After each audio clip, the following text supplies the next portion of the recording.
80 ವರ್ಷ ಇತಿಹಾಸ 90 ವರ್ಷ ಇತಿಹಾಸ ಅಂತ ದೊಡ್ಡದಾಗಿ ಹೇಳ್ತಾರಲ್ಲ, ಈಗೇನು ಸೋಕಾಲ್ಡ್ ಎಲ್ಲ ಪದಾಧಿಕಾರಿಗಳು ಅಧ್ಯಕ್ಷರು ಮತ್ತು ಹಿಂದೆ ಸುಮಾರು ಜನ ಇದ್ದಾರೆ ಇರ್ಬೋದು, ಇಲ್ಲ ಮುಂದೆ ಬರೋರು ಇರ್ಬೋದು, ದಯವಿಟ್ಟು ಬೈಲೇ ಚೇಂಜ್ ಮಾಡ್ಕೊಳ್ಳಿ ಅಂತ ನಾನು ರಿಕ್ವೆಸ್ಟ್ ಮಾಡ್ತೀನಿ. ಡಿಸ್ಟ್ರಿಬ್ಯೂಟರ್ ಇದ್ದರೆ ಮಾತ್ರ ಸಿನಿಮಾ ಅಂದರೆ ಈಗಿನ ಅಧ್ಯಕ್ಷರು ಏನಿದ್ದಾರೆ NM ಸುರೇಶ್ ಅವರು ತುಂಬ ಅನ್ಯಾಯ ಮಾಡ್ತಾ ಇದ್ದಾರೆ, ವೇಸ್ಟ್ ಮಾಡ್ತಾ ಇದ್ದಾರೆ, ಯಾವುದಕ್ಕೂ ಖರ್ಚು ಮಾಡ್ತಾ ಇದ್ದಾರೆ, ಸಂಬಂಧ ಇದ್ದಿರೋ ವಿಚಾರಗಳಿಗೆಲ್ಲ ದುಡ್ಡು ಖರ್ಚು ಮಾಡ್ತಾರೆ. ಎಲ್ಲೋ 5 ಲಕ್ಷ ಕೊಡೋದು, ಎಲ್ಲೋ 3 ಲಕ್ಷ ಕೊಡೋದು. ತುಂಬ ಜನ ನಿರ್ಮಾಪಕರುಗಳಿಗೆ ಶುಗರು BP ಟ್ಯಾಬ್ಲೆಟ್ಸ್ ತಗೊಳ್ಳೋಕ್ಕೆ ದುಡ್ಡಿಲ್ಲ. ಆದರೆ ಈಗಿನ ಅಧ್ಯಕ್ಷರು ಏನು ಮಾಡ್ತಾ ಇದ್ದಾರೆ, ಗೋವಾ ಕರ್ಕೋಗಿ ಪಾರ್ಟಿ ಮಾಡ್ತಾ ಇದ್ದಾರೆ. ಸೋತು ಸುಣ್ಣಾಗಿ ಮನೆ ಮಠ ಮಾರ್ಕೊಂಡು ಕಷ್ಟದಲ್ಲಿದ್ದರು, ಒಂದು ಊಟಕ್ಕೂ ಕಷ್ಟ ಇದೆ ಇವತ್ತಿನ ದಿನ. ಅಂಥವ್ರಿಗೋಗಿ ಹೆಲ್ಪ್ ಮಾಡಲಿ, ಸ್ವಂತ ದುಡ್ಡಿಂದ ಕೊಡಲಿ. ನಾನು ಚಪ್ಪಾಳೆ ಹೊಡಿತೀನಿ, ನಾನು ಅಪ್ರಿಷಿಯೇಟ್ ಮಾಡ್ತೀನಿ. ಬರೀ ಸೋಕಿ ಮಾಡೋಕ್ಕೆ ದುಡ್ಡನ್ನ ಖರ್ಚು ಮಾಡ್ತಾ ಇದ್ದಾರೆ. ಏನು ಮಾಡ್ತಾಯಿದೆ ಸರ್ ಫಿಲಮ್ ಚೇಂಬರು? ಇದೊಂದು ಸಂಸ್ಕೃತಿನ, ಅದರಲ್ಲಿ ವೀಕ್ನೆಸ್ಗಳು ತುಂಬ ಸಾವಿರಾರು ಇದೆ, ಹೇಳೋಕ್ಕೆ ಆಗದಷ್ಟಿದೆ.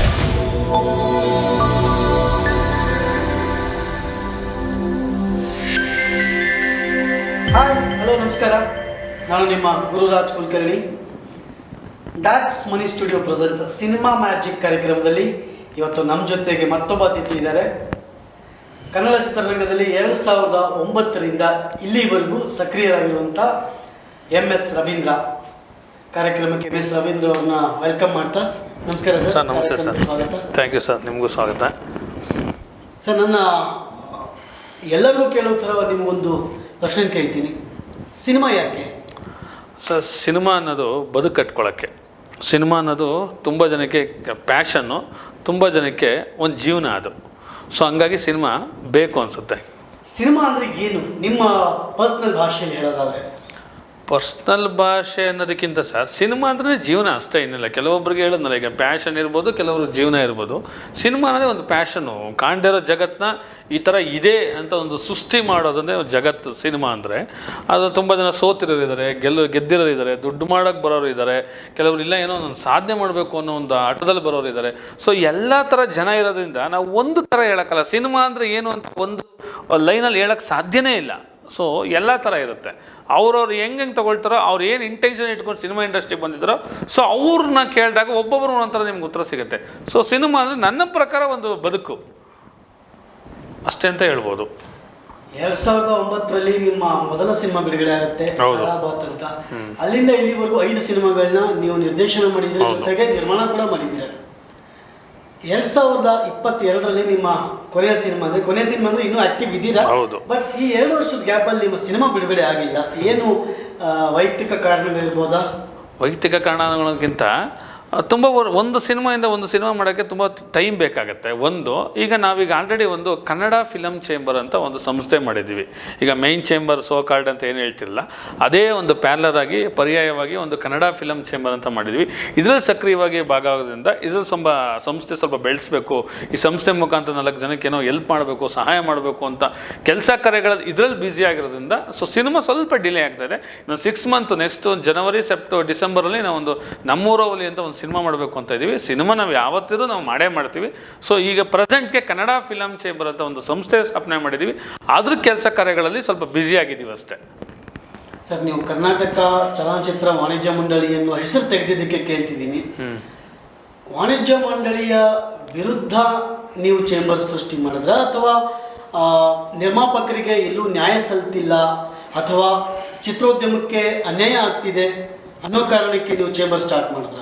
ಸರ್, ಬರೀ ನಿರ್ಮಾಪಕರಿಗೆ ಅಷ್ಟೇ ಅಲ್ಲ, ಇಡೀ ಚಿತ್ರರಂಗಕ್ಕೆ ಫಿಲಮ್ ಚೇಂಬರ್ ಅನ್ನೋದು ಏನಿದೆ ತುಂಬ ಅನ್ಯಾಯ ಮಾಡ್ತಾಯಿದೆ. ಫಿಲಮ್ ಚೇಂಬರಲ್ಲಿರೋದು 3 ವರ್ಗ, ತುಂಬ ಜನಕ್ಕೆ ಗೊತ್ತಿಲ್ಲ ಅನಿಸುತ್ತೆ. ಎಕ್ಸಿಬ್ಯೂಟರ್, ಡಿಸ್ಟ್ರಿಬ್ಯೂಟರ್, ಪ್ರೊಡ್ಯೂಸರ್. ಈ 3 ಜನಕ್ಕೆ ಮಾತ್ರ ಮೆಂಬರ್ಶಿಪ್ ಕೊಡ್ತಾ ಇದ್ದಾರೆ. ಅದು ತುಂಬ ಅನ್ಯಾಯ ಅಂತ ನಾನು ಹೇಳೋಕ್ಕೆ ಇಷ್ಟಪಡ್ತೀನಿ. 80 ವರ್ಷ ಇತಿಹಾಸ 90 ವರ್ಷ ಇತಿಹಾಸ ಅಂತ ದೊಡ್ಡದಾಗಿ ಹೇಳ್ತಾರಲ್ಲ, ಈಗೇನು ಸೋಕಾಲ್ಡ್ ಎಲ್ಲ ಪದಾಧಿಕಾರಿಗಳು ಅಧ್ಯಕ್ಷರು ಮತ್ತು ಹಿಂದೆ ಸುಮಾರು ಜನ ಇದ್ದಾರೆ ಇರ್ಬೋದು, ಇಲ್ಲ ಮುಂದೆ ಬರೋರು ಇರ್ಬೋದು, ದಯವಿಟ್ಟು ಬೈಲೇ ಚೇಂಜ್ ಮಾಡ್ಕೊಳ್ಳಿ ಅಂತ ನಾನು ರಿಕ್ವೆಸ್ಟ್ ಮಾಡ್ತೀನಿ. ಯಾಕೆಂದರೆ ಒಂದು ಸಿನಿಮಾ ತೆಗೆಯೋಕ್ಕೆ ಒಬ್ಬ ನಿರ್ಮಾಪಕ, ಎಕ್ಸಿಬ್ಯೂಟರು, ಡಿಸ್ಟ್ರಿಬ್ಯೂಟರ್ ಇದ್ದರೆ ಮಾತ್ರ ಸಾಧ್ಯ ಅಲ್ಲ. ಕಲಾವಿದರು, ನಿರ್ದೇಶಕರು, ಕ್ಯಾಮ್ರಾಮ್ಯಾನು, ಮೇಕಪ್ ಮ್ಯಾನು, ಪ್ರೊಡಕ್ಷನರು, PR, ಪ್ರತಿಯೊಂದು ಡಿಪಾರ್ಟ್ಮೆಂಟ್ ಇದ್ದರೆ ಮಾತ್ರ ಸಿನಿಮಾ. ಡಿಸ್ಟ್ರಿಬ್ಯೂಟರ್ ಇದ್ದರೆ ಮಾತ್ರ ಸಿನಿಮಾ ಅಲ್ಲ. ಇದು ನಾನು ತುಂಬ ಹೇಳ್ತಾ ಇದ್ದೀನಿ. ಈಗಿನ ಅಧ್ಯಕ್ಷರಿಗೆ ಮನವರಿಕೆ ಮಾಡ್ತಾ ಇದ್ದೀನಿ. ನಾನು ಒಂದೇ ಪದದಲ್ಲಿ ಹೇಳೋದಾದರೆ, ಈಗಿನ ಅಧ್ಯಕ್ಷರು ಏನಿದ್ದಾರೆ NM ಸುರೇಶ್ ಅವರು, ಈಗ ಪ್ರೆಸೆಂಟ್ NM ಸುರೇಶ್ ಅವರೇ ತುಂಬ ಅನ್ಯಾಯ ಮಾಡ್ತಾಯಿದ್ದಾರೆ. ದಯವಿಟ್ಟು ಬೈಲೇ ಚೇಂಜ್ ಮಾಡ್ಕೊಳ್ಳಿ. ಇನ್ನೂ ಒಂದು ಏಕ್ದಮ್ ಹೇಳಬೇಕು ಅಂದರೆ ವೇಸ್ಟ್ ಅಧ್ಯಕ್ಷ ಅಂತಲೇ ಹೇಳ್ತೀನಿ ಈ ಸಂದರ್ಭದಲ್ಲಿ. ಯಾಕೆ ಅಂದರೆ ದುಡ್ಡನ್ನ ತುಂಬ ವೇಸ್ಟ್ ಮಾಡ್ತಾ ಇದ್ದಾರೆ, ಯಾವುದಕ್ಕೂ ಖರ್ಚು ಮಾಡ್ತಾ ಇದ್ದಾರೆ, ಸಂಬಂಧ ಇಲ್ಲದಿರೋ ವಿಚಾರಗಳಿಗೆಲ್ಲ ದುಡ್ಡು ಖರ್ಚು ಮಾಡ್ತಾರೆ. ಎಲ್ಲೋ 5 ಲಕ್ಷ ಕೊಡೋದು, ಎಲ್ಲೋ 3 ಲಕ್ಷ ಕೊಡೋದು, ಒಂದು ಅವ್ರ ಜಾಬಿಂದ ದುಡ್ಡು ಕೊಡಲಿ ಸರ್. ಯಾರಿಗೊಬ್ಬನು ತೊಂದರೆ ಆಯಿತಾ, ಒಂದು 5 ಲಕ್ಷ 10 ಲಕ್ಷ ಅವ್ರ ಜಾಬಿಂದ ಕೊಡಲಿ ಸರ್, ಪರ್ಸ್ನಲಾಗಿ ಹೆಲ್ಪ್ ಮಾಡಲಿ. ಸಂಬಂಧ ಇಲ್ಲದಿರೋ ವಿಚಾರಗಳಿಗೆಲ್ಲ 5 ಲಕ್ಷ 10 ಲಕ್ಷ ಅತ್ತೆ ದುಡ್ಡನ್ನ ಅಳಿಯ ದಾನ ಕೊಡೋ ಅವಶ್ಯಕತೆ ಇಲ್ಲ. ಯಾರೊಬ್ಬ ಡೈರೆಕ್ಟ್ರು ಕಷ್ಟದಲ್ಲಿದ್ದಾನೆ ಸಹಾಯ ಮಾಡಿ. ಯಾಕೆ ಚಿತ್ರರಂಗಕ್ಕೆ ಅವನೇನೋ ಒಂದು ಕೊಡುಗೆ ಕೊಟ್ಟಿರ್ತಾನೆ, ನಿರ್ಮಾಪಕ ಕಷ್ಟದಲ್ಲಿ ಸಹಾಯ ಮಾಡಿ. ಸೊ ತುಂಬ ಜನ ನಿರ್ಮಾಪಕರುಗಳಿಗೆ ಶುಗರು BP ಟ್ಯಾಬ್ಲೆಟ್ಸ್ ತಗೊಳ್ಳೋಕ್ಕೆ ದುಡ್ಡಿಲ್ಲ. ಚಿತ್ರರಂಗ ಎಷ್ಟು ಕಷ್ಟದಲ್ಲಿದೆ. ಆದರೆ ಈಗಿನ ಅಧ್ಯಕ್ಷ ಏನು ಮಾಡ್ತಾ ಇದ್ದಾರೆ, ಗೋವಾ ಕರ್ಕೋಗಿ ಪಾರ್ಟಿ ಮಾಡ್ತಾ ಇದ್ದಾರೆ. 20-30 ಲಕ್ಷ ಜಾಬಿನ ದುಡ್ಡು ಖರ್ಚು ಮಾಡಿದೆ ಅಂತ ಇದ್ರಲ್ಲ, ಅದೇ 20-30 ಲಕ್ಷ ಖರ್ಚು ಪ್ರೊಡ್ಯೂಸರ್ಗೆ ಹೆಲ್ಪ್ ಮಾಡಲಿ ಸರ್, ಟೆಕ್ನಿಷಿಯನ್ಗಳಿಗೆ ಹೆಲ್ಪ್ ಮಾಡಲಿ. ಸಿನಿಮಾ ರಂಗದಲ್ಲಿ ತುಂಬ ಜನಕ್ಕೆ ಸೋತು ಸುಣ್ಣಾಗಿ ಮನೆ ಮಠ ಮಾರ್ಕೊಂಡು ಕಷ್ಟದಲ್ಲಿದ್ದರು, ಒಂದೊತ್ತು ಊಟಕ್ಕೂ ಕಷ್ಟ ಇದೆ ಇವತ್ತಿನ ದಿನ. ಅಂತರ್ಗೋಗಿ ಹೆಲ್ಪ್ ಮಾಡಲಿ ಇದೇ ಅಧ್ಯಕ್ಷರು. ಈ ಸೋಕಿಗಳು ಮಾಡಲ್ಲ ಅವರು, ಬರೇ ಈ ಯಾವುದು ಎಣ್ಣೆ ಪಾರ್ಟಿ ಸೋಕಿಗಳು, ಅಲ್ಲಿ ಯಾರಿಗೂ ಸುಮ್ಮನೆ ದಾನ ಧರ್ಮ ಮಾಡೋದು, ಕೆಲ್ಸಕ್ಕೆ ಬರೋದು ಮಾಡ್ತಾ ಇದ್ದಾರೆ ಸರ್. ನಿಜವಾಗ್ಲೂ ಕಷ್ಟದಲ್ಲಿರೋರಿಗೆ ದುಡ್ಡು ತಲುಪ್ತಾ ಇದ್ದ.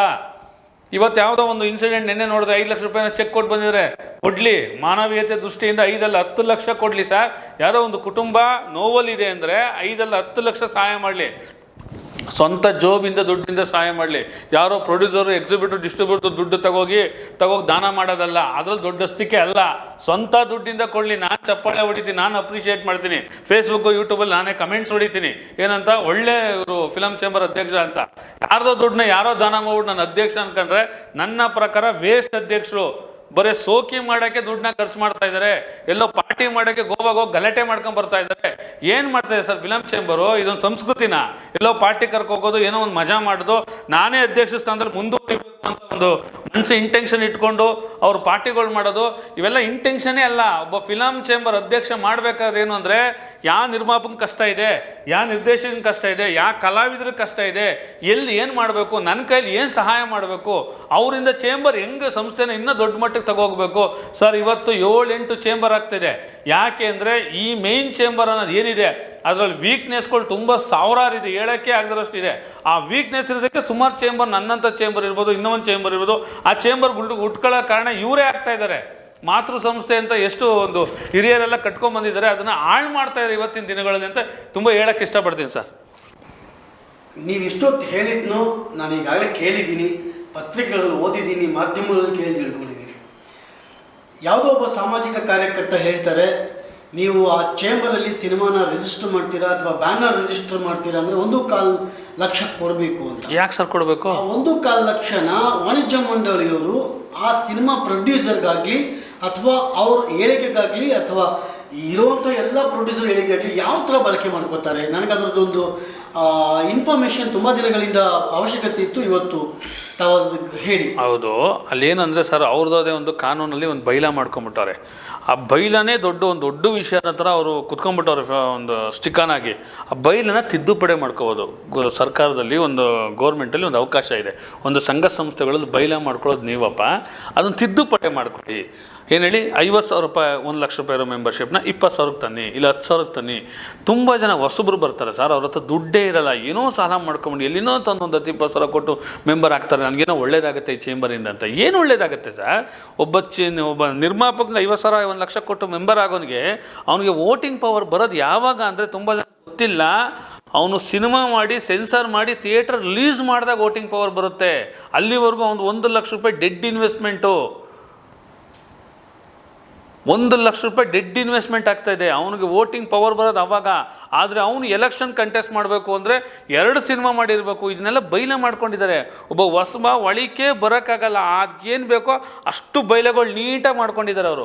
ಒಬ್ಬ ಹೊಸಬ ಬೆಳಿಬಾರ್ದು, ಒಂದು ಹೊಸಬ ಏನೋ ಮುಂದೆ ಬಂದು ಸಾಧನೆ ಮಾಡಬಾರ್ದು. ನಾವುಗಳೇ ಅಲ್ಲಿ ಜಾಟ ಹೊಡ್ಕೊಂಡು ಕೂತಿರ್ಬೇಕು. ನಾವು ಒಂದು 20-30 ವರ್ಷನ ಹಿಂದೆ ಸಿನಿಮಾ ಮಾಡಿರೋರು ಏನಿದ್ದೀವಿ, ನಾವುಗಳೇ ಹಿರಿಯರು, ನಾವೇ ಮೇಧಾಂತಿಗಳು ಅಂತ. ಸರ್, ಒಂದು ಕಾಲದಲ್ಲಿ ಅವರೆಲ್ಲ ದುಡ್ದಿದ್ದಾರೆ, ಚಿತ್ರರಂಗಕ್ಕೆ ಕೊಡುಗೆ ಕೊಟ್ಟಿದ್ದಾರೆ. ಅವ್ರ ಬಗ್ಗೆ ನಾನು ನೆಗೆಟಿವ್ ಆಗಿ ಮಾತಾಡ್ತಾ ಇಲ್ಲ. ಆದರೆ ಹೊಸಬ್ರಿಗೊಂದು ಅವಕಾಶ ಕೊಡಿ. ಒಬ್ಬ ಹೊಸಬ ಬೆಳೆಯೋದೇ ಅವಕಾಶ. ಸರ್ ನೀವು ಬೆಂತಟ್ಟಿ ಅವನ್ನ ಮುಂದೆ ತಂದಾಗ, ನೋಡಪ್ಪ ನನ್ನ ಒಂದು ಕಾಲಘಟ್ಟದಲ್ಲಿ ಹಿಂಗೆಲ್ಲ ಆಗಿದೆ, ನಿನ್ನ ಕಾಲಘಟ್ಟದಲ್ಲಿ ಏನೋ ಬೆಳ್ಕೊಂಡು ಹೋಗು, ಸಂಸ್ಥೆ ಉಳಿಸ್ಕೊಂಡು ಹೋಗು, ಇನ್ನೇನೋ ದೊಡ್ಡ ಮಟ್ಟಕ್ಕೆ ಬೆಳೆಸು ಸಂಸ್ಥೆನ ಅಂತ ಬೆಂತಟ್ಟರು. ನನ್ನ ಪ್ರಕಾರ, ನನ್ನ ನೋಡಿದರ ಪ್ರಕಾರ, ನಾನು ಅಲ್ಲಿ ಫಿಲಮ್ ಚೇಂಬರಲ್ಲಿ 2 ಸರಿ committee member, sector council member, election ಅಲ್ಲಿ ಗೆದ್ದಿರೋ ಮೆಂಬರು. ನಾನು ನೋಡಿರೋದು ಒಂದು ಬೆರಳೆಣಿಕೆಯಷ್ಟು ಒಂದು 8-10 ಜನ ನೋಡಿದ್ದೀನಿ ಅಷ್ಟೇ. ಅದು ಬಿಟ್ಟರೆ ಇನ್ನು ಅಲ್ಲಿ ಬರೋ ಚೇಂಬರ್ಗೆ ಬರೋರು ಎಲ್ಲರೂ ಕೂಡ ಟೈಮ್ ಪಾಸಿಗೆ ಬರ್ತಾರೆ. ತುಂಬ ಜನ ಬಂದು ಹೋಗೋರು ಒಂದು ಕಾಫಿ ಟೀ ಕುಡ್ಕೊಂಡು ಏನೋ 4 ಜನ ಹತ್ರ ಮಾತಾಡ್ಕೊಂಡು ಹೋಗೋಣ ಅಂತ ಬರ್ತಾರೆ. ಅವ್ರಿಗೆ ಚಿತ್ರರಂಗದಲ್ಲಿ ಯಾವುದೇ ರೀತಿ ಏನೋ ಒಂದು ಸಹಾಯ ಮಾಡಬೇಕು, 4 ಜನಕ್ಕೆ ಒಳ್ಳೇದು ಮಾಡಬೇಕು, ಚಿತ್ರರಂಗನ ದೊಡ್ಡ ಮಟ್ಟಿಗೆ ಎತ್ಕೊಂಡು ಹೋಗ್ಬೇಕು ಅನ್ನೋ ಯಾವ ಮನೋಭಾವನೂ ಇಲ್ಲ ಸರ್. ಟೈಮ್ ಪಾಸಿಗೆ ಬರೋರೇ 80% ನನ್ನ ಪ್ರಕಾರ. ಯಾಕೆ ನಾನು ನೋಡಿರೋ ಪ್ರಕಾರ ಹೇಳ್ತಾ ಇದ್ದೀನಿ. ಯಾವ ಹೂವು ಪಾವ ಕೇಳ್ಕೊಂಡು ನಾನು ಇಲ್ಲಿ ಹೇಳ್ತಾ ಇಲ್ಲ. ನಾನು ಫಿಲಮ್ ಚೇಂಬರಲ್ಲಿ 2 ಸರಿ ಕಮಿಟಿ ಮೆಂಬರು. ನಾವು ಎಷ್ಟೋ ಸಮಸ್ಯೆಗಳನ್ನ ಒಂದು ಸೆಕ್ಟರ್ ಕಮಿಟಿ ಅಂತ ಮಾಡ್ತಾರೆ, ಸಮಸ್ಯೆಗಳನ್ನ ಹೇಳಿದ್ರೆ ಅದನ್ನು ಸರಿ ಮಾಡಿ ಸರ್ ಅಂದರೆ ಮಾಡೋಣ ಖಂಡಿತ ಮಾಡೋಣ ಅನ್ನೋಷ್ಟರಲ್ಲಿ ಇನ್ನೊಂದು ಎಲೆಕ್ಷನ್ ಬರ್ತದೆ, ನೆಕ್ಸ್ಟ್ ಇನ್ನೊಂದು ಹೊಸ ಅಧ್ಯಕ್ಷ, ಹೊಸ ಉಪಾಧ್ಯಕ್ಷ, ಹೊಸ ಆಡಳಿತ ಬರ್ತದೆ.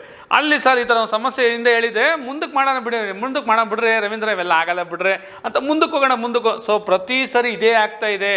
ಅಲ್ಲಿ ಏನು ಬೆಳವಣಿಗೆನೂ ಆಗ್ತಾಯಿಲ್ಲ, ಅಲ್ಲಿ ಏನು ತಿದ್ದುಪಡಿನೂ ಆಗ್ತಾಯಿಲ್ಲ, ಅಲ್ಲಿ ಯಾರಿಗೆ ಏನು ಉದ್ಧಾರನೂ ಆಗ್ತಾಯಿಲ್ಲ, ಯಾರಿಗೂ ಹೆಲ್ಪ್ ಮಾಡೋಕ್ಕೂ ಆಗ್ತಾಯಿಲ್ಲ.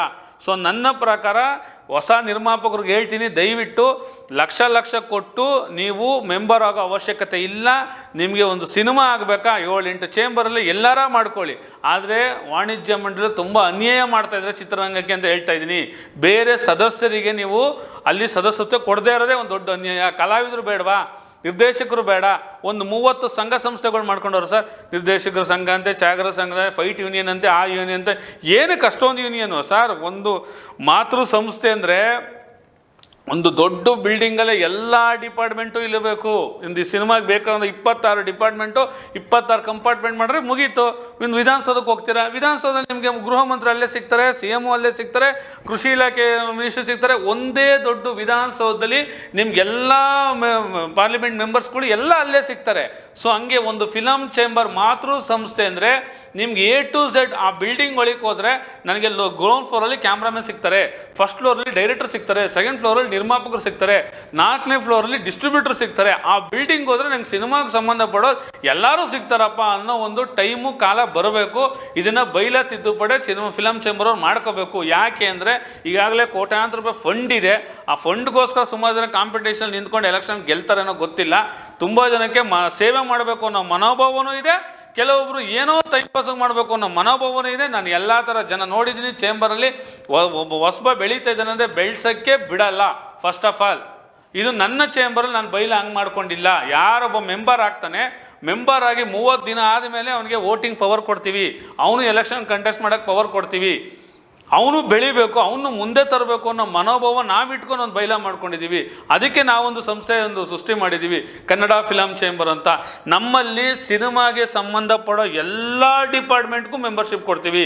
ಥಿಯೇಟ್ರಲ್ಲಿ ಕೆಲಸ ಮಾಡೋದಿರ್ಬೋದು, ಥಿಯೇಟ್ರಲ್ಲಿ ಕಸ ಗುಡಿಸೋದಿರ್ಬೋದು, ಪಾತ್ರೆ ತೊಳೆದಿರ್ಬೋದು, ಸಿನಿಮಾ ಯೂನಿಟಲ್ಲಿ ಕೆಲಸ ಮಾಡೋದು, director, cameraman, producer, A to Z makeup man, ಪ್ರತಿಯೊಬ್ಬರಿಗೂ ಮೆಂಬರ್ಶಿಪ್ಪು ನಮ್ಮ ಕನ್ನಡ ಫಿಲಮ್ ಚೇಂಬರಲ್ಲಿ ಇದೆ ಅಂತ ಹೇಳಕ್ಕೆ ಇಷ್ಟಪಡ್ತೀನಿ ಸರ್. ಎಲ್ಲ ವಿಷಯಗಳು ಕೇಳಿದೆ. ನಾನು ಎಷ್ಟೋ ಸಲ ಈ ವರ್ಷಕ್ಕೊಂದು ಸಲ ವಾಣಿಜ್ಯ ಮಂಡಳಿಯಲ್ಲಿ ಏನು ಎಲೆಕ್ಷನ್ ಇರುತ್ತೆ, ಈ ಎಲೆಕ್ಷನ್ಗೂ ಮುಂಚೆ ಒಂದು ಮೀಟಿಂಗ್ ಆಗುತ್ತೆ, ನಾನು ನೋಡಿರ್ತೀನಿ. ಆ ಮೀಟಿಂಗಲ್ಲಿ ನಾನು ಕೂಡ ಇದ್ದೆ. ಯಾಕಂದರೆ ನಾನೊಬ್ಬ ನಿರ್ಮಾಪಕರ ಜೊತೆಗಿರೋದ್ರಿಂದ, ಹಾಗಾಗಿ ಆ ನಿರ್ಮಾಪಕರ ಜೊತೆಗೆ ಬಂದಿರ್ತೀನಿ. ಅಲ್ಲಿ ಬಂದಾಗ ತುಂಬ ಸಲ ಅನ್ಯಾಯಗಳ ವಿರುದ್ಧ ಧ್ವನಿ ಎತ್ತಿದ್ದು ನಿಮ್ಮ ಧ್ವನಿ ಕೂಡ ನಾನು ನೋಡಿದ್ದೀನಿ ಕಣ್ಣಾರೆ. ನೀವು ಒಂದಷ್ಟು ಪ್ರಶ್ನೆಗಳು ಹಾಕ್ತಿರ್ತೀರಿ, ಆ ಪ್ರಶ್ನೆಗಳಿಗೆ ಅಲ್ಲಿ ಸಮರ್ಥವಾದ ಉತ್ತರಗಳು ಕೂಡ ಬಂದಿರೋದಿಲ್ಲ. ಧ್ವನಿ ಎತ್ತುತ್ತೀವಿ, ವಾಟ್ ಇಸ್ ದ ಯೂಸ್? ಅವರಿಂದ ರಿಟರ್ನ್ ಏನು ಬರ್ತಾ ಇಲ್ವಲ್ಲ. ನಾನು ಅದನ್ನೇ ಹೇಳಿದೆ, ಅಲ್ಲಿ ಉತ್ತರ ಬಂದಿರೋದಿಲ್ಲ. ಸೊ ನೀವು ಒಬ್ಬ ಸದಸ್ಯನಾಗಿ ನೀವು ಅಥವಾ ನೀವು ಕೇಳೋ ಪ್ರಶ್ನೆಗಳಿಗೆ ಉತ್ತರ ಬರದೇ ಇದ್ದಾಗ ನಿಮಗೆ ಫೀಲಿಂಗ್ ಹೆಂಗಿರುತ್ತೆ ಅಂತ? ಹೊಸ ಚೇಂಬರ್ ಮಾಡಬೇಕು ಅನ್ನೋ ಫೀಲಿಂಗ್ ಬರುತ್ತೆ. ಈ ಚೇಂಬರ್ ವೇಸ್ಟ್ ಚೇಂಬರು, ಇಲ್ಲಿ ಇರೋರೆಲ್ಲ ನಮ್ಗೆ ಯಾರೋ ಸ್ಪನ್ಸಲ್ಲ, ಇವರು ಸೋಕಿಗೆ ಬಂದವರೇ ಹೊರತು ಯಾರೋ ಒಬ್ಬ ನಿರ್ಮಾಪಕನಿಗೆ, ಹೊಸ ಒಬ್ಬ ಪ್ರೊಡ್ಯೂಸರ್ಗೆ, ಯಾರಿಗೊಬ್ಬರಿಗೆ ಏನೋ ಒಂದು ಸಹಾಯ ಮಾಡಬೇಕು ಅನ್ನೋ ಮನೋಭಾವ ಇವ್ರು ಯಾರಿಗೂ ಇಲ್ಲ. ಈ ಚೇಂಬರೇ ಬೇಕಾಗಿಲ್ಲ, ನಾವೇ ಒಂದು ಚೇಂಬರ್ ಮಾಡ್ಕೊಳ್ಳೋದಂತ ಅಲ್ಲಿಂದ ಆಚೆ ಬಂದು ನಾವು ಚೇಂಬರ್ ಮಾಡ್ಕೋತೀವಿ. ಇಷ್ಟೇ ಒಂದು ಕಾರಣ ನಾನು ಹೊಸ ಚೇಂಬರ್ ಮಾಡೋದಕ್ಕೆ. ನಮ್ಮ ಕಷ್ಟ ಸುಖಗಳಿಗೆ ಅವ್ರು ಯಾವಾಗ ನಮ್ಗೆ ಸ್ಪನ್ಸಲ್ಲ ಅವಾಗ ನಾವು ಏನು ಮಾಡ್ತೀವಿ, ಸೈಲೆಂಟಾಗಿ ಸೈಡ್ಗೆ ಇದ್ಬಿಟ್ಟು ನಮ್ಮದೇ ಅದೊಂದು ಹೊಸ ಸಾಮ್ರಾಜ್ಯ ಕಟ್ಕೊಂಡು ಚೇಂಬರ್ ಮಾಡ್ಕೊಂಡು ನಾನು ಆಚೆ ಬಂದೆ. ಇಷ್ಟೇ ಸಿಂಪಲ್ಲು. ಈ ವಾಣಿಜ್ಯ ಮಂಡಳಿಯಲ್ಲಿ ಕೆಲಸ ಮಾಡುವಂಥ ಎಂಟೈರ್ ಸ್ಟಾಫ್ ಇರ್ಬೋದು ಸರ್, ಅಂದರೆ ಅಧ್ಯಕ್ಷರಿಂದ ಹಿಡ್ಕೊಂಡು ಪದಾಧಿಕಾರಿಗಳು ಸಹ, ಈ ಏನು ಒಂದು ಕೋರ್ ಟೀಮ್ ಅಂತಿದೆ, ನಾನು ನೋಡಿರೋ ಹಾಗೆ ಇವ್ರು ಯಾರು ಆ್ಯಕ್ಟಿವ್ ಪ್ರೊಡ್ಯೂಸರ್ಸ್ ಅಲ್ಲ. ಆಕ್ಟಿವ್ ಪ್ರೊಡ್ಯೂಸರ್ ಎಲೆಕ್ಷನ್ ನಿಂತ್ಕೊಳ್ಳೋಕೆ ಅವಕಾಶನೇ ಇಲ್ವಲ್ಲ ಸರ್. ಒಂದು ಸಿನಿಮಾ ಮಾಡಿ ಸೆನ್ಸಾರ್ ಮಾಡೋ ಅಷ್ಟರಲ್ಲೇ ಅವನ ಜೀವನ ಹೋಗ್ಬಿಟ್ಟಿರ್ತದೆ. ಎರಡನೇ ಸಿನಿಮಾ ಎಲ್ಲಿ ಮಾಡ್ತಾನೆ? ಆ ಬೈಲದಲ್ಲಿ ಹಂಗಿದೆ. 2 ಸಿನಿಮಾ ಆಗಿ ಸೆನ್ಸಾರ್ ಆಗಿ ರಿಲೀಸ್ ಆಗಿದ್ರೆ ಮಾತ್ರ ಎಲೆಕ್ಷನ್ ನಿಂತ್ಕೊಂಡು ಗೆಲ್ಲೋದಕ್ಕೊಂದು ಅವಕಾಶ ಇರೋದು. ಗೆಲ್ಲೋದಕ್ಕಾಗಲಿ ಸೋಲೋದಕ್ಕಾಗಲಿ ಎಲೆಕ್ಷನ್ ಕಂಟೆಸ್ಟ್ ಮಾಡಬೇಕು ಅಂದ್ರೆ 2 ಸಿನಿಮಾ ಸೆನ್ಸಾರ್ ಆಗಿ ರಿಲೀಸ್ ಆಗಿರ್ಬೇಕು ಥಿಯೇಟ್ರಲ್ಲಿ. ಯಾರು ಮಾಡೋಕ್ಕಾಗತ್ತೆ ಸರ್? ಒಂದು ಸಿನಿಮಾಗೆ ಸೋತು ಸುಣ್ಣಾಗಿ ಮನೆ ಮಟ್ಟ ಮಾಡ್ಕೊಂಡು ಸಾಕಪ್ಪ, ಸಿನಿಮಾ ಸವಾಸನೆ ಬೇಡ ರೀ ಸ್ವಾಮಿ, ಸುಮ್ಮನೆ ಏನು ರೀ ಅನ್ನೋ ಮಟ್ಟಕ್ಕೆ ಎಷ್ಟೋ ಜನ ಪ್ರೊಡ್ಯೂಸರ್ ಬಂದಿರ್ತಾರೆ. 2ನೇ ಸಿನಿಮಾವ್ರಿಗೆ ಎಲ್ಲಿ ಬರ್ತಾರೆ ಸರ್? ಹಂಗಾಗಿ ಹಳೆ ತಲೆಗಳು ಯಾರಿದ್ದಾರೆ ಸುಮಾರು ಜನ ಕೆಲವರು ಅವರವರೇ ಇರ್ತಾರೆ. ನೀವು ಚೇಂಬರ್ ಹೆಂಗಾಗ್ಬಿಟ್ಟಿದ್ದಾರೆ, ಆಡೋ ಮಕ್ಳಿಗೆ ಏನೋಯ್ತು ಬಂದರೆ ಅಲ್ಲಿ ಹೋದ್ರೆ ಒಂದು ಕಾಫಿ ಟೀ ಬಿಸ್ಕೆಟ್ ಕೊಡ್ತಾರೆ. ಇನ್ನೇನಿದೆ ರೀ ಚೇಂಬರಲ್ಲಿ? ತುಂಬ ಜನ ಸರ್ ನನ್ನ ಹತ್ರನೇ ಬಂದು ಎಕ್ಸಾಂಪಲ್ಸ್ ಹೇಳ್ತಾರೆ, ಏನು ಸರ್ ಯಾಕೆ ಸರ್ ಚೇಂಬರ್ಗೆ ಹೋಗ್ತೀರಾ? ಹೋದ ತಕ್ಷಣ ಕಾಫಿ ಟೀ ಕೊಡ್ತಾರೆ, 2 ಬಿಸ್ಕೆಟ್ ಬಿಸಾಕ್ತಾರೆ, ಅದಕ್ಕೋಸ್ಕರ ಚೇಂಬರ್ಗೆ ಹೋಗ್ತೀರಾ ಸರ್ ನೀವು? ಮಾಡೋಕ್ಕೆ ಕೆಲಸ ಇಲ್ವಾ ಸರ್? ಮಾಡೋ ಕೆಲಸ ಸಿನಿಮಾ ಮಾಡೋಗಿ ಸರ್ ಅಂತ ನನಗೆ ಎಷ್ಟು ಜನ ಕಮೆಂಟ್ಸ್ ಕೊಟ್ಟಿರೋರು ಇದ್ದಾರೆ. ಹಂಗಂದ್ರೆ ಇವಾಗ ಇಂಡಸ್ಟ್ರಿಲಿರುವಂಥ ಎಲ್ಲ ದೊಡ್ಡ ದೊಡ್ಡ ಕಲಾವಿದರಾಗ್ಬೋದು ಅಥವಾ ನಿರ್ಮಾಪಕರು, ನಿರ್ದೇಶಕರು ಅಥವಾ ವಾಣಿಜ್ಯ ಮಂಡಳಿ ಸೇರಿಸಿ ಕೇಳ್ತಿದ್ದೀನಿ, ಹೊಸಬರು ಬರಬೇಕು, ಚಿತ್ರರಂಗದಲ್ಲಿ ಬದಲಾವಣೆಗಳಾಗಬೇಕು, ಈ ಹೊಸಬರು ಬಂದರೆ ಒಂದು ಹೊಸ ಅಲೆ ಬರುತ್ತೆ ಅಂತ ಹೇಳ್ತಾರಲ್ಲ, ಇದೆಲ್ಲ ಹಾಗಾದರೆ ಡೊಂಬರಾಟನ ನಾಟಕದ ಎಲ್ಲ ನಾಟಕದ ಮಾತುಗಳು, ಬಂಡಲ್ ಮಾತುಗಳು ಸರ್. ಎಲ್ಲ ಅವ್ರು ಹೇಳ್ತಾರಲ್ಲ ಮೈಕಲ್ಲಿ ಇಂಟರ್ವ್ಯೂಗಳಲ್ಲಿ, ಅವೆಲ್ಲ ಯಾವುದೋ ದಯವಿಟ್ಟು ನಂಬಡಿ. ಅವರು ಒಳಗೊಂದು ಹೊರಗೊಂದು ಇಟ್ಕೊಂಡೇ ಮಾತಾಡೋದು. ಓಪನ್ ಆಟಲ್ಲಿ ಯಾರೂ ಮಾತಾಡೋಲ್ಲ. ಚಿತ್ರರಂಗ ಬೆಳಿಬೇಕು, ಕಲಾವಿದ್ರು ಹಿಂಗಾಗಬೇಕು, ಎಲ್ಲಿ ಮೆಂಬರ್ಶಿಪ್ ಕೊಟ್ಟಿದ್ದಾರೆ ಕಲಾವಿದರಿಗೆ? ಹಂಗೆಲ್ಲ ಹೇಳ್ತಾರಲ್ಲ. ಚಿತ್ರರಂಗದ ಬಗ್ಗೆ ಅಷ್ಟು ಕನ್ಸರ್ನ್ ಇಟ್ಕೊತಾರಲ್ಲ, ಬೈಲೇ ಚೇಂಜ್ ಮಾಡ್ಕೊಳ್ಳಿ, ಪ್ರತಿಯೊಬ್ಬರಿಗೂ ಮೆಂಬರ್ಶಿಪ್ ಕೊಡಲಿ, ಕಲಾವಿದ ಒಳಗಡೆ ಬರಲಿ. ಫಿಲಮ್ ಚೇಂಬರ್ಲಿ ಸರ್ ಎಂಟ್ರಿ ಇರೋದು ಓನ್ಲಿ ಎಕ್ಸಿಕ್ಯೂಟಿವ್, ಡಿಸ್ಟ್ರಿಬ್ಯೂಟರ್, ಪ್ರೊಡ್ಯೂಸರ್ಗೆ ಮಾತ್ರ ಎಂಟ್ರಿ ಇರೋದು, ಬೇರೆ ಇನ್ಯಾರಿಗೂ ಎಂಟ್ರಿ ಇಲ್ಲ. 1 ದಿನ 2 ದಿನ ಫ್ರೆಂಡ್ಶಿಪ್ಪಲ್ಲಿ ಏನೋ ಸುಮ್ಮನೆ ಜೊತೆಲಿ ಹೋಗ್ಬೋದು ಅಷ್ಟೇ. ಪ್ರತಿದಿನ ಎಂಟ್ರಿ ಆಗಲಿ, ನೀವು ಎಲೆಕ್ಷನ್ ಕಂಟೆಸ್ಟ್ ಮಾಡೋಕ್ಕೆ ಅವ್ರಿಗೆಲ್ಲ ಅವಕಾಶನೇ ಇಲ್ಲ. ಯಾಕಂದರೆ ಮೆಂಬರೇ ಅಲ್ಲ ಅವರು. ಎಲ್ಲ ಸಂಘ ಸಂಸ್ಥೆಗಳು ಅದೇ ಇರೋದು, ಮೆಂಬರ್ಗೆ ಮಾತ್ರ ಅಲೋ ಇರೋದು. ನೀವು ಮೆಂಬರ್ಶಿಪ್ ಕೊಡಿ, ಕಲಾವಿದ್ರು ಕೊಡಿ, ಡೈರೆಕ್ಟರ್ ಕೊಡಿ, ಸುಮಾರು 26-28 ಡಿಪಾರ್ಟ್ಮೆಂಟ್ ಮಾಡ್ಕೊಳ್ಳಿ, ಒಂದೇ ಬಿಲ್ಡಿಂಗಲ್ಲಿ ಮಾಡಿ. ಮೇಲ್ಗಡೆ ಬಾಡಿಗೆ ಕೊಟ್ಟಿದ್ದೀರಾ, ಅಲ್ಲೇ ಅರ್ಥ ಆಗುತ್ತೆ. ಇದು ಫಿಲಮ್ ಚೇಂಬರ್ ಆಫ್ ಕಾಮರ್ಸ್ ಅಂದರೆ ಕಮರ್ಷಿಯಲ್. ವಾಣಿಜ್ಯ ಮಂಡಳಿ ಅಂದರೆ ಬರೀ ದುಡ್ಡು ಮಾಡೋಕ್ಕೆ ಮಾತ್ರ ಇರೋದು, ನಿರ್ಮಾಪಕನ ಕಷ್ಟ ಕೇಳೋಕ್ಕಲ್ಲ ವಾಣಿಜ್ಯ ಮಂಡಳಿ ಇರೋದು ಅನ್ನೋದು ನಿಮ್ಗೆ ಅಲ್ಲೇ ಕ್ಲಿಯರಾಗಿ ಗೊತ್ತಾಗ್ತದೆ. ಮೇಲ್ಗಡೆ ಬಾಡಿಗೆ ಕೊಟ್ಟಿದ್ದಾರೆ ಸರ್, ಸಮಥಿಂಗ್ 5 ಲಕ್ಷ 10 ಲಕ್ಷನ ಬರ್ತದೆ. ಆ ಬಾಡಿಗೆ ಕೊಡೋ ಬದಲು ಬೇರೆ ಬೇರೆ ಡಿಪಾರ್ಟ್ಮೆಂಟ್ ಮಾಡಿ ಸ್ವಾಮಿ. ಚಿತ್ರರಂಗನ ಅವಾಗ ನೀವು ಮೇಲಕ್ಕೆ ಎತ್ತೋದು. ಬೇರೆ ರಾಜ್ಯಗಳು ಎಕ್ಸಾಂಪಲ್ ತಗೋತೀರಾ, ಬೇರೆ ರಾಜ್ಯಗಳನ್ನ ನೀವು ಹೋಲಿಸ್ತೀರಾ, OTTಲಿ ಬರ್ತವೆ, ಹಂಗೆ ತಗೋದು ನಾವು ಹಂಗೆ ಮಾಡ್ತೀವಿ ಹಿಂಗೆ ಮಾಡ್ತೀವಿ ಅನ್ನೋದಲ್ಲ. ಫಸ್ಟು ಮಾತೃ ಸಂಸ್ಥೆ ಮನೇಲಿ ಒಂದು ತಾಯಿ ತಂದೆ ಕರೆಕ್ಟಾಗಿದ್ರೇ ಸರ್ ಮಕ್ಕಳುಗಳು ಕರೆಕ್ಟಾಗಿ ಹೋಗೋದು. ಅವ್ರ ಗೈಡೆನ್ಸಲ್ಲಿ ನಾವು ಬೆಳಿಬೇಕಾಗಿರೋದು ಆ್ಯಕ್ಚುಲಿ. ಹಾಗೆ ಫಿಲಮ್ ಚೇಂಬರ್ ಅನ್ನೋದಿದೆ, ಮಾತೃ ಸಂಸ್ಥೆ ಅಂತಾರೆ ಎಷ್ಟೊಂದು ಜನ. ಆ ಫಿಲಮ್ ಚೇಂಬರ್ ಅನ್ನೋದು ಏನಿದೆ ಅದು ಕರೆಕ್ಟಾಗಿರಬೇಕು ಅನ್ನೋದು ನನ್ನ ವಾದ ಅಷ್ಟೇ, ಏನೇನಿಲ್ಲ. ಅದು ಕರೆಕ್ಟಾಗಿದ್ದು ಒಂದೇ ಡಿಪಾರ್ಟ್ಮೆಂಟಲ್ಲಿ ಒಬ್ಬ ರೈಟ್ ವ್ಯಕ್ತಿ, ನೋಡಪ್ಪ ಕಲಾವಿದರ ಸಂಘಕ್ಕೆ ಒಬ್ಬ ಅಧ್ಯಕ್ಷ ಇದೇ ಬಿಲ್ಡಿಂಗಲ್ಲಿದ್ದಾರೆ, ನಿರ್ಮಾಪಕರು ಅಲ್ಲಿದ್ದಾರೆ, ಹೋಗಪ್ಪ ಒಂದೇ ಡಿಪಾರ್ಟ್ಮೆಂಟಲ್ಲಿ ನಿಮಗೆಲ್ಲ ಸಿಕ್ಕು. ಅಲ್ಲಿ ಏನಾರು ಒಂದು ನ್ಯಾಯ ಸಿಗ್ತಾ ಹೋದರೆ, ಯಾರಿಗೊಬ್ರಿಗೆ ಅನ್ಯಾಯ ಆಗಿದೆ, ಯಾರಿಗೊಬ್ರಿಗೆ ತೊಂದರೆ ಆಗಿದೆ, ಏನೋ ಒಬ್ಬ ಲಾಸಲ್ಲಿದ್ದಾನೆ, ಅವನಿಗೆ ಸಹಾಯ ಮಾಡ್ತಾ ಹೋಗಿ, ಅವ್ನಿಗೇನೋ ಅನ್ಯಾಯಕ್ಕೆ ಕೈ ಜೋಡಿಸ್ತಾ ಹೋಗಿ, ಅವ್ನಿಗೆ ನೀವು ಒಳ್ಳೇದು ಮಾಡ್ತಾ ಇದ್ರೆ ಆಟೋಮೆಟಿಕಲಿ ಚಿತ್ರರಂಗ ಬೆಳೆಯುತ್ತೆ ಸರ್. ಚಿತ್ರರಂಗದ ಮೇಲೆ ಇರೋ ಅಭಿಮಾನ ಬೆಳೆಯುತ್ತೆ ಪಬ್ಲಿಕ್ಗೆ. ನೀವು ಅಲ್ಲೇ ರಾಂಗ್ ಮೆಸೇಜ್ ಕೊಡ್ಕೊಂಬವ್ರೆ ನೋಡಿ. ಮೊನ್ನೆ ಇನ್ಸಿಡೆಂಟ್ ಸರ್, ಅಲ್ಲಿ ಯಾರೋ ಒಬ್ರು ಏನೋ ಸಮಸ್ಯೆ ಆಗಿದೆ ಅಂದಾಗ 5 ಲಕ್ಷ ಕೊಟ್ಟಿದ್ದಾರೆ. ಯಾರು ಕೊಟ್ಟಿದ್ದಾರೆ ಸ್ವಾಮಿ? ಅದು ಸಮಾಜ ನೋಡ್ಕೊಳ್ಳುತ್ತೆ. ಅವ್ರಿಗೆ ತೊಂದರೆ ಆಗಿರೋದು ಸಮಾಜ ನೋಡ್ಕೊಳ್ಳುತ್ತೆ, ಅದಕ್ಕೆ ಕಾನೂನು ಇರುತ್ತೆ. ಅದಕ್ಕೆ ಯಾರೋ ಆರೋಪಿಗಳಿದ್ದಾರೆ ಅವರು ಸಹಾಯ ಮಾಡಲಿ, ಅದು ತಪ್ಪಲ್ಲ ಸರ್. ಚೇಂಬರ್ ಅವ್ರು ಯಾಕೆ ಸಹಾಯ ಮಾಡ್ಬೇಕು ಸರ್? ಚೇಂಬರ್ಗೂ ಅದಕ್ಕೂ ಏನು ಸಂಬಂಧ? ಆ ವಿಷಯಕ್ಕೆ ಬರ್ತೀನಿ ಸರ್, ನಿಮ್ಮ ಹತ್ರ ಮಾತಾಡ್ತೀನಿ ಮತ್ತೆ ನಾನು. ನೀವು ಹೇಳ್ತಿದ್ರಿ ಅಧ್ಯಕ್ಷರು ಸರಿ ಇಲ್ಲ ಅಥವಾ ಅಲ್ಲಿ ಕೋರ್ ಟೀಮ್ ಸರಿ ಇಲ್ಲ ಅಂತ. ಅಂದರೆ ನೀವು ಈ ಸದಸ್ಯರಿಗೆ ಹೇಳಿದ ಮಾತನ್ನ ಅಧ್ಯಕ್ಷರು ಕೇಳೋದಿಲ್ವಾ? ಅಥವಾ ಸಿನಿಮಾ ಇಂಡಸ್ಟ್ರಿ ಏನಾದರೂ ಒಂದು ಕಾಂಟ್ರವರ್ಸಿಗಳು ಅಂತ ಬಂದಾಗ ಸದಸ್ಯರನ್ನ ಅಭಿಪ್ರಾಯಗಳು ತೊಗೊಂಡು ಡಿಸಿಷನ್ ತೊಗೊಳ್ತಾರಾ ಅಥವಾ ಎಲ್ಲ ಅವರವರ ನಿರ್ಧಾರ? ಸದಸ್ಯರುಗಳಿಗೆ ಎಲೆಕ್ಷನ್ ವೋಟಿಂದ ಅವರು ಅಧ್ಯಕ್ಷರಾಗೋದು. ಸದಸ್ಯರುಗಳಿಗೆ ಏನು ಒಂದು ರಾಂಗ್ ಒಂದು ಅವ್ರನ್ನ ಬಳಸ್ಕೋತಾರೆ. ಫಸ್ಟ್ ಆಫ್ ಆಲ್ ಸದಸ್ಯರು ತಪ್ಪು ಅಂತ ಹೇಳ್ತಲ್ಲ, ಫಿಲಮ್ ಚೇಂಬರ್ ಅಧ್ಯಕ್ಷದೇ ತಪ್ಪು ಅಂತ ಹೇಳ್ತೀನಿ. ಯಾಕೆಂದರೆ ಅವ್ರಿಗೆ ಗುಂಡು ತುಂಡು ಪಾರ್ಟಿಗಳೆಲ್ಲ ಕೊಟ್ಬಿಟ್ಟು ಫ್ರೆಂಡ್ಶಿಪ್ಪಲ್ಲಿ ಏನೋ ಮಾಡಿ ಓಟ್ ಗಿಟ್ಟಿಸ್ಕೊಂಡ್ಬಿಡ್ತಾರೆ ಸರ್. ಓಟ್ ಗಿಟ್ಕೊಂಡು ಅಧ್ಯಕ್ಷ ಆಗ್ಬಿಡ್ತಾರೆ. ನಮ್ಮನ್ನೇ ಎಷ್ಟೊಂದು ಜನ ಪಾರ್ಟಿ ಕರ್ಕೋಗಿದ್ದಾರೆ, ನಾವು ಪಾರ್ಟಿಗಳು ಮಾಡಿದ್ವಿ. ಎಲ್ಲ ಏನು ನಮ್ಗೇನು ಗೊತ್ತಾ, ಎಂಜಾಯ್ಮೆಂಟು. ಆ ಟೈಮ್ಗೆ ಏನೋ ಕುಡಿಬೇಕು, ತಿನ್ನಬೇಕು, ಎಂಜಾಯ್ ಮಾಡಬೇಕು, ಸುಮ್ಮನೆ ಓಟ್ ಹೊತ್ಬೇಕು, ಬಂದುಬಿಡ್ತೀವಿ. ಆದರೆ ತುಂಬಾ ರಾಂಗು. ಸದಸ್ಯರಿಗೆ ಹೇಳ್ತಿದ್ದೀನಿ, ದಯವಿಟ್ಟು ಒಳ್ಳೆ ಅಧ್ಯಕ್ಷನ ಆಯ್ಕೆ ಮಾಡಿ. ಚಿತ್ರರಂಗ ಬೆಳೀಬೇಕು, ಉದ್ಧಾರ ಆಗಬೇಕು, ಒಂದು ಬೇರೆ ಲೆವೆಲ್ಗೆ ಹೋಗಬೇಕು ಅಂದರೆ ನೀವು ಆಯ್ಕೆ ಮಾಡೋ ಅಧ್ಯಕ್ಷರ ಮೇಲೆ ನಿಂತಿರುತ್ತೆ. ಅದು ನಿಮ್ಮ ಕೈಯಲ್ಲೇ ಇರುತ್ತೆ. ನೀವು ಆಯ್ಕೆ ಮಾಡಿದ್ರೆ ಮಾತ್ರ ಅಧ್ಯಕ್ಷರು. ಸೊ ಹಂಗಾಗಿ ದಯವಿಟ್ಟು ಸದಸ್ಯರಿಗೆ ನೆಕ್ಸ್ಟ್ ಬರೋ ಸೆಪ್ಟೆಂಬರ್ಗೆ ಎಲೆಕ್ಷನ್ ಇರುತ್ತೆ, ಆ ಚೇಂಬರ್ ಎಲೆಕ್ಷನ್ನು. ಅದಕ್ಕೆ ದಯವಿಟ್ಟು ರಿಕ್ವೆಸ್ಟ್ ಮಾಡ್ಕೋತಾ ಇದ್ದೀನಿ, ನೀವು ಆಯ್ಕೆ ಮಾಡೋ ಒಬ್ಬ ಅಧ್ಯಕ್ಷನ ದಯವಿಟ್ಟು ಆಯ್ಕೆ ಮಾಡಿ. ದಯವಿಟ್ಟು ಯಾವುದೇ ಆಮಿಷಗಳಿಗೆ ನೀವು